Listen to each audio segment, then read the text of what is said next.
In brightest day, in blackest night, no evil shall escape my sight. Let those who worship evil's might beware my power, Green Lantern's light. Oh, that has nothing to do with this video. But anyway, hey guys, welcome back to the Bucket Think Tank. So we've got 3 books today, just 3, and two of them are going to just be critiques of the book and pretty much me being relatively done with them, and one really exciting one with sort of a downside to it. So let's start with our first one, which is Nightwing issue 91 by Tom Taylor. And this book is I'm kind of tired of it. Like when Tom Taylor came on to Nightwing, it was in a really good place. It was at a really great start. Tom Taylor had a great voice for Nightwing, great voice for Dick Grayson.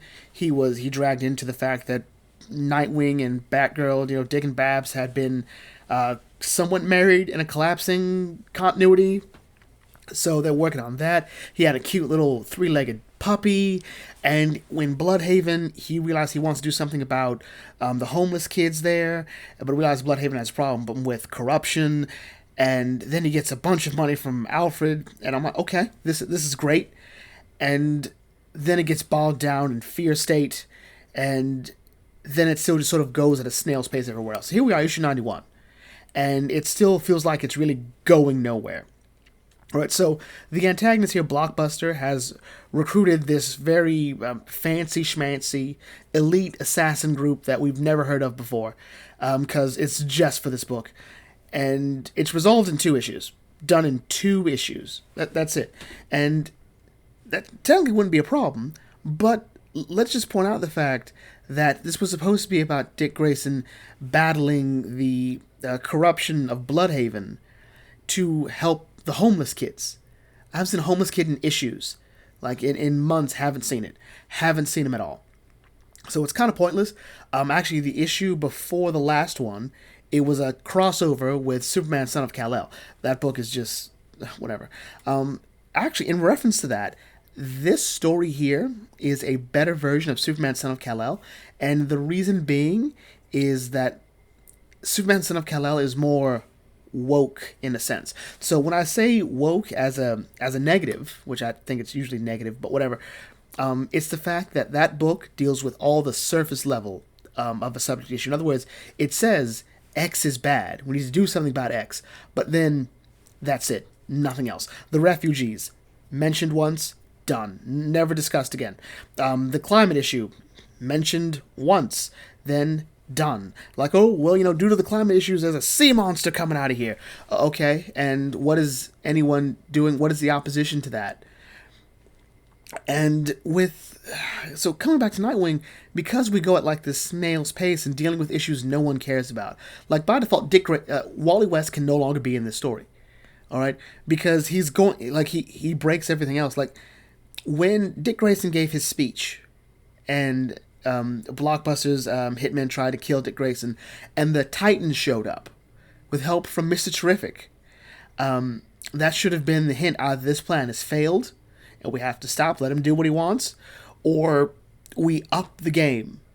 KG Beast should have been brought in earlier, just to give Nightwing something to do with that, sort of bury that story one more time. Instead, Wally West has to reference it. We bring him in for this. And Dick Grayson has a sister in this issue. She really doesn't do anything. Like, what's the point of her being here?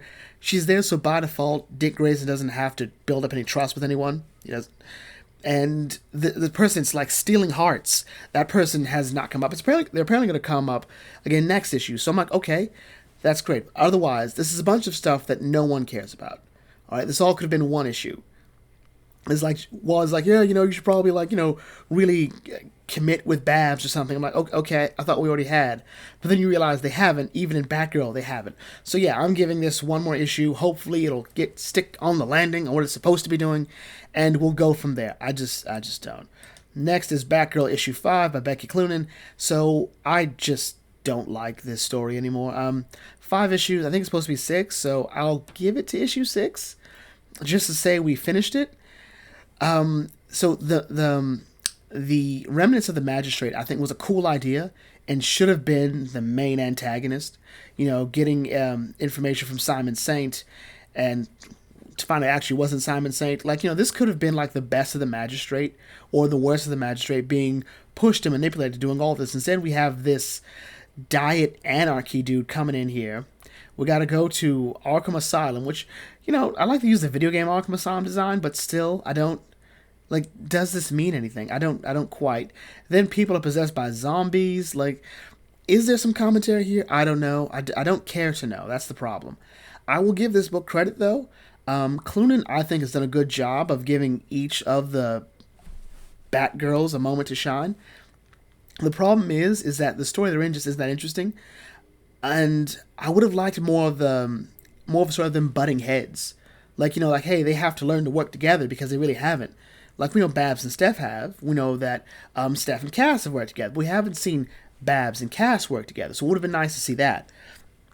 Also, this new antagonist is just kind of dull. His one gimmick is he's Barbara Gordon's ex. That's kind of it. So yeah, I'm just, and this art doesn't do it for me. Cass looks like, you guys ever see the movie Gay Paris? She looks like one of those cats. One of the cats from Gay Paris, the henchman cats. I think it does them a better service in their costume than it does out of them. They don't feel distinct. This isn't the worst art I've seen in comics. I think it's the worst art I've seen in a Batgirl comic. But that's kind of irrelevant. I'm not quite following the story. Like, did we really need someone pulling the strings of Diet Anarchy? We could have just built up Anarchy. This is a problem I think Batgirl's books have had in a while.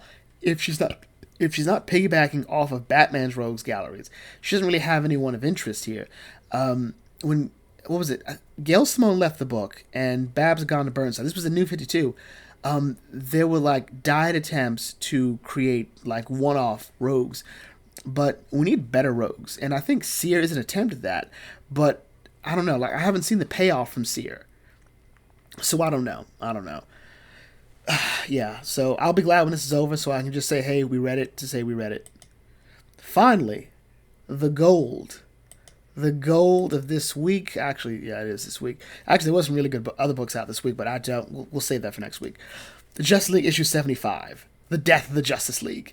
The prelude to Dark Crisis, which will be DC's, third attempt to reboot everything in a short amount of time. So the premise here is the members of the Justice League of our DC superheroes have been summoned by, the Hall of Heroes, and what happens is Calvin Ellis, the Superman, President Superman, gives us the rundown, and he pretty much tells us what we needed to know, namely that everything's kind of gone to pot here.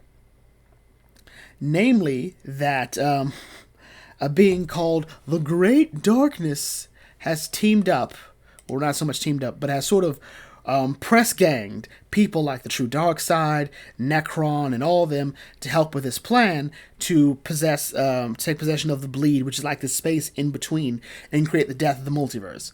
Now, they've got help of Pariah, who was a victim of the first Crisis event, and his Earth is gone. He wants to destroy the multiverse so it'll all be restarted again. And this leads to a huge, epic fight, which has a lot of oomph to it, but not a lot of substance, which is kind of sad. If you weren't reading Infinite Frontier and Justice League Incarnate, you don't get this. Look at this. This is John Stewart from Geoffrey Thorne's Green Lantern. He's like this Godstorm thing. He's got, he's like the brightest night. He's taken out by the Spirit of Darkness, which is the Spectre, who was murdered, and now he's doing this. It's all just sort of blah. And then, of course, this cool scene here, the Justice League is killed off. Batman, Superman, and Wonder Woman are turned into skeletons and dust, so they're dead. And then the rest of them are wiped out, and then it just goes on. Well, it doesn't go on and on, but it just goes downhill from there, with Black Adam being all that's left, saying the Justice League has been dead, is dead. And that's how it ends. So, how do I feel about Justice League 75? I personally like it. But the problem is, I'm not invested in this story because, they already said, hey, they won't be dead for long, they'll be back soon. And this is sort of the nature of these sort of events. First of all, ever since the death of Superman, and I think the death of Jean Grey, readers are used to the fact that no one will stay dead forever. But when the writers themselves, when DC says, it won't matter, why should anyone care? Was this a good death of the League? I think it hit the spectacle. I was hoping for more of a metaphorical death of the Justice League, like we got in, say, the stories of Identity Crisis, where the League is just sort of torn apart buy this big secret. This isn't it. I think it's fine. I think it's a good threat. I mean, the true dark side, that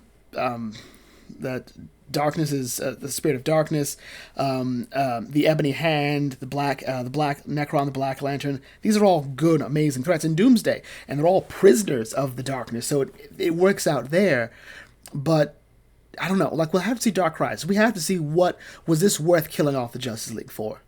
So yeah, still I think one of the best books I've read this month. I'm Joshua Williamson. He's great at starting things. He's great at building up these things.